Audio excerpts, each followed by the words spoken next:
नमस्कार दोस्तों, मैं हेमंत पंडित एक बार पुनः आप सभी का तेज क्लासेज में स्वागत करते हैं। आज हमारा टॉपिक है अर्थव्यवस्था एवं इसके विकास का इतिहास। अर्थव्यवस्था एवं इसके विकास का इतिहास। ठीक है, ये जो है हम इकोनॉमिक्स अर्थशास्त्र से लिए हैं ये चैप्टर। ठीक है, एक ये चैप्टर जो है अर्थव्यवस्था एवं इसके विकास का इतिहास हम अर्थशास्त्र से लिए हैं, जो कि हमारा सोशल साइंस के पेपर से है रिलेटेड। ठीक है, इसके हम 33 ऑब्जेक्टिव क्वेश्चन लिए हैं, जो कि बहुत ही इम्पोर्टेंट है।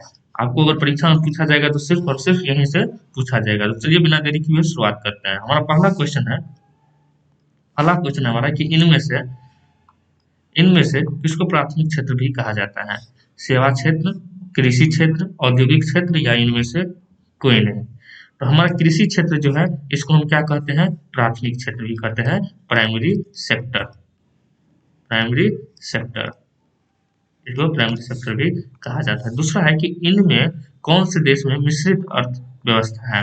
अमेरिका, भारत, रूस और इनमें से कोई नहीं। तो ये जो है भारत अपना देश, इंडिया, ठीक है, इसमें क्या है तो मिश्रित अर्थव्यवस्था का प्रावधान है। उसके बाद है कि भारत में योजना आयोग का गठन कब किया गया? 15 मार्च 1950, 15 सितंबर 1950, 15 अक्टूबर 1951 या इनमें से कोई नहीं। तो 15 मार्च 1950 ईस्वी को योजना आयोग का गठन किया गया। अब इसी योजना आयोग के गठन की जगह पे नीति आयोग का गठन किया गया है। किसका? तो नीति आयोग का। नीति आयोग का जो गठन किया गया है, ठीक है।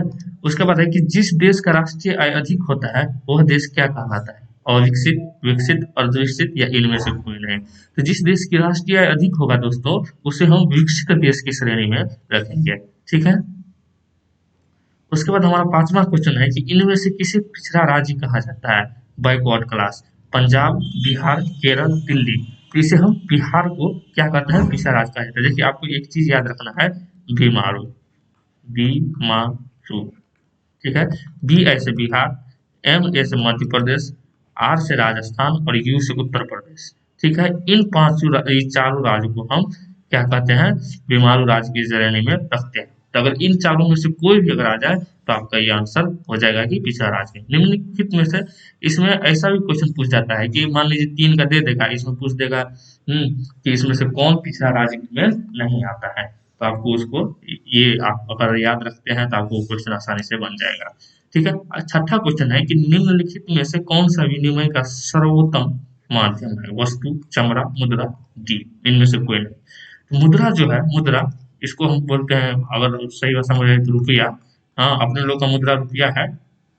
तो ये जो है रुपया से आप किसी भी वस्तु का विनिमय, आदान प्रदान करने का ये एकमात्र उपाय है। ठीक है, और ये सबसे अच्छा है। इसमें ना कोई तो एकदम पैसा दीजिए और सामान लीजिए और क्या। भारत में वित्तीय वर्ष कहा जाता है कब से कब तक? तो 1 जनवरी से 31 दिसंबर तक, 1 जुलाई से 30 जून तक, 1 अप्रैल से 31 मार्च तक, 1 सितंबर से। तो देखिए वित्तीय वर्ष जो है ना, फाइनेंशियल ईयर, वो आपको 1 अप्रैल से 31 मार्च तक होता है इंडिया में। उसके बाद है कि भारत में किस राज्य का प्रति व्यक्ति आय सर्वाधिक है? बिहार, चंडीगढ़, हरियाणा और गोवा। तो आपका जो है गोवा, जो है गोवा, इसमें क्या है प्रति व्यक्ति आय जो है तो सर्वाधिक है। और गोवा के बारे में एक चीज और जानिए कि गोवा की राजधानी है कौन, कहाँ? तो पणजी। ठीक है। और यहाँ का जो है आपका साक्षरता दर जो है, लिटरेसी रेट इसको इंग्लिश में बोलते हैं, वो भी सबसे अधिक है, सबसे अधिक है। ठीक है। अगला क्वेश्चन है कि बिहार के किस जिले का प्रति व्यक्ति आय सर्वाधिक है? पटना, गया, शिवहर और नालंदा। ठीक है। तो आपका पटना का जो है, पटना, पटना कहाँ? तो बिहार की राजधानी भी है, बिहार की राजधानी है। ठीक। यहाँ के जो प्रति व्यक्ति है वहां पे सर्वाधिक है। उसके बाद है कि उत्पादन एवं आय गणना की विधि आर्थिक दृष्टिकोण से है सहज, वैज्ञानिक, व्यवहारिक, ये तीनों। तो आपका ये तीनों जो है उत्पादन एवं आय गणना विधि आर्थिक दृष्टिकोण से, ये तीनों सहज, वैज्ञानिक और व्यवहारिक दृष्टिकोण से है। उसके बाद है ये गैर संस्थागत वित्त प्रदान करने वाले सबसे लोकप्रिय साधन है देशी बैंकर, व्यापारी, महाजन और सहकारी बैंक। गैर संस्थागत वित्त प्रदान करने वाले सबसे लोकप्रिय साधन कौन है? तो आपका महाजन है। ठीक है। उसके बाद है कि इनमें से कौन संस्थागत वित्त का साधन है? संस्थागत वित्त का साधन है सेठ, साहूकार, व्यवसायिक बैंक, रिश्तेदार और महाजन। तो इसका जो आंसर हो जाएगा आपका व्यवसायिक बैंक हो जाएगा। ठीक है, उसके बाद है कि भारत का केंद्रीय बैंक कौन है? रिजर्व बैंक ऑफ इंडिया, क्षेत्रीय ग्रामीण bank, state bank of India, Punjab national. Reserve bank of India जो होता है सो भारत का केंद्रीय बैंक होता है। अपने लोग रुपया पे देखिएगा लिखा रहता है रिजर्व बैंक ऑफ इंडिया। ठीक है, अगले क्वेश्चन की तरफ चलते हैं हम कि बिहार में कार्यरत केंद्रीय सहकारी बैंकों की संख्या कितनी है? 50, 35, 75 और 25। बिहार में आपको सहकारी बैंक जो केंद्रीय सहकारी बैंक है उनकी संख्या 25 है।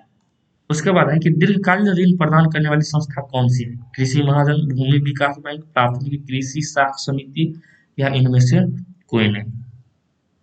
तो भूमि विकास बैंक जो है सो आपको दीर्घकाल मान लंबे समय के लिए हमको ऋण उपलब्ध करवाता है।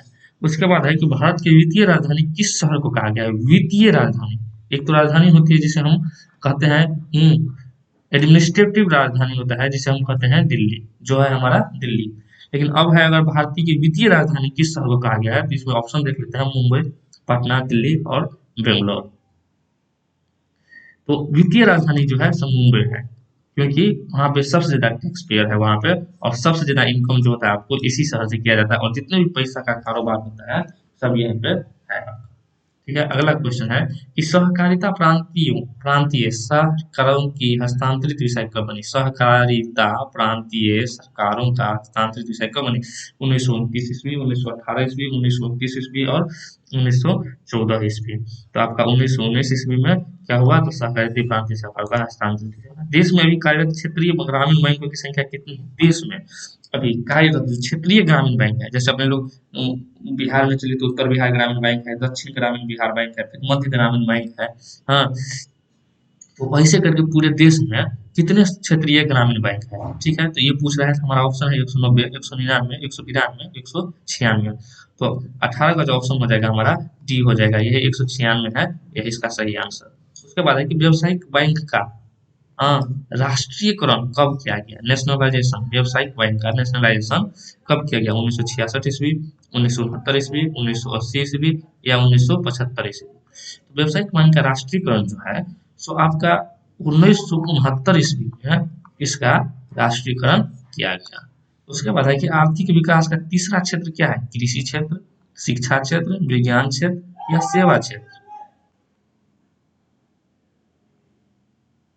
तो सेवा क्षेत्र को जो है जिसे हम लोग तृतीय क्षेत्र कहते हैं या टर्सरी सेक्टर कहा जाता है। ठीक है, उसके बाद है मानव पूंजी के प्रमुख घटक कितने हैं? 6, 4, 5 या 8। 6, 4, 5 या 8। मानव पूंजी के प्रमुख घटक 5 होते हैं। उसके बाद अगला क्वेश्चन है कि कौन बीमारू राज्य है? देखिए आपको हम बताए ही थे कि ऐसा भी क्वेश्चन पूछ सकता है और एक क्वेश्चन आ भी गया। तो देखिए बीमारू, BIMARU, देखिए बी से बिहार है तो ये बीमारू राज्य है। MA से मध्य प्रदेश है, ये भी है तो ये भी नहीं होगा। R से राजस्थान है, ये नहीं है। उसके बाद U से उत्तर प्रदेश है। ठीक, तो यू उड़ीसा क्या हो गया? बीमारू राज्य नहीं है। ये आपका कंफ्यूजन वाला, क्योंकि यू से उत्तर प्रदेश भी और यू से उड़ीसा भी होता है, तो आपको ये ध्यान रखना है। फिर है कौन सी सेवा गैर सरकारी है? कौन सी सेवा गैर सरकारी है?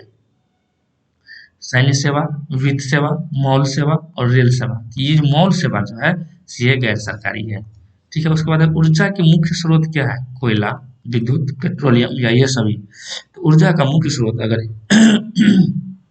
देखा जाए तो ये सभी जो है सो है, लेकिन यहाँ पे पूछ रहा है कि मुख्य स्रोत क्या है?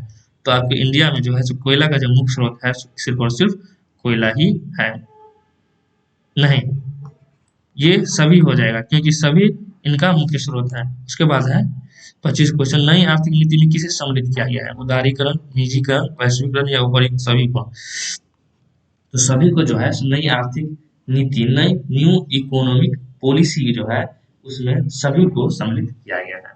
उसके बाद है कि वैश्वीकरण के मुख्य अंग कितने हैं? 2, 1, 2, 3 या 4। इनके वैश्वीकरण के जो मुख्य अंग है वो कितना है? 4।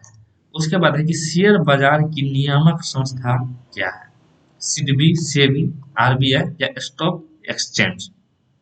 ठीक है, तो सेबी जो है, सेबी इसी को कहा जाता है शेयर बाजार का नियामक संस्था। ठीक है, इसका हेडक्वार्टर मुंबई में है। भारत में किस राज्य का प्रति व्यक्ति आय सबसे कम है? भारत में किस राज्य की प्रति व्यक्ति आय सबसे कम है? बिहार, पंजाब, हरियाणा, गोवा। गोवा तो नहीं हुआ क्योंकि इसका जो है प्रति व्यक्ति आय सबसे अधिक है। ठीक है, लेकिन इसमें देख जाए क्या है, तो बिहार है अपना एक राज्य है जहाँ पे क्या है प्रति व्यक्ति आय सबसे कम है। उसके बाद देखिए भारत में नीति आयोग की स्थापना कब हुई? एक क्वेश्चन और भी था जो डेट के साथ था, आपको डेट नीचे में कमेंट करना है, हम अभी यहाँ पर इसलिए बता देते हैं। तो हमारा क्या है नीति आयोग, ओहो इससे पहले था क्वेश्चन योजना आयोग, योजना आयोग का तिथि के साथ था, लेकिन अब नीति आयोग की जगह पे योजना आयोग का गठन किया गया है, जो कब किया गया है तो 2015 ईस्वी में।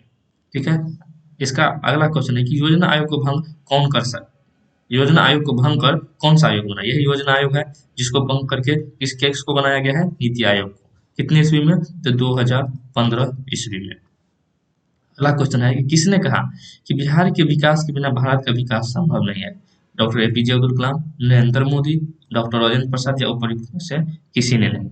ये आपका डॉक्टर एपीजे अब्दुल कलाम है, ये हमारा मिसाइल मैन, इसे हम मिसाइल मैन के नाम से भी जानते हैं, और ये हमारे पूर्व प्रेसिडेंट भी थे, हाँ, जो अब नहीं रहे।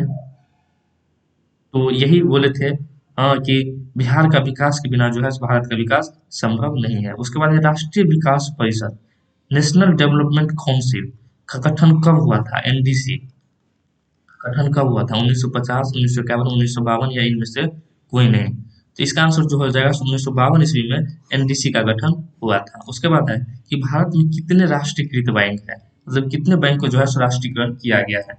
आपका ऑप्शन है 14, 19, 20 और 27। तो हमारा ऑप्शन हो जाएगा 20, 19। ठीक है, ये था हमारा अर्थशास्त्र सोशल साइंस से अर्थशास्त्र सब्जेक्ट का, अर्थव्यवस्था एवं इसके विकास के इतिहास का जो था 33 इंपॉर्टेंट मोस्ट भी वेरी इंपॉर्टेंट ऑब्जेक्टिव क्वेश्चन था, जो अगर इस चैप्टर से अगर पूछा जाए तो आपको इसी 33 में से आपको पूछा जाएगा। तो चलिए, आपको ये वीडियो कैसा लगा आप हमें कमेंट करके बता सकते हैं, या आप हमारी वीडियो को लाइक भी कर सकते हैं। अगर आपको अच्छा लगे तो अपने दोस्तों को भी शेयर करके उन्हें बिहार बोर्ड में आप अच्छी नंबर से पास करवा सकते हैं। चलिए मिलते हैं फिर एक नई वीडियो के साथ। धन्यवाद।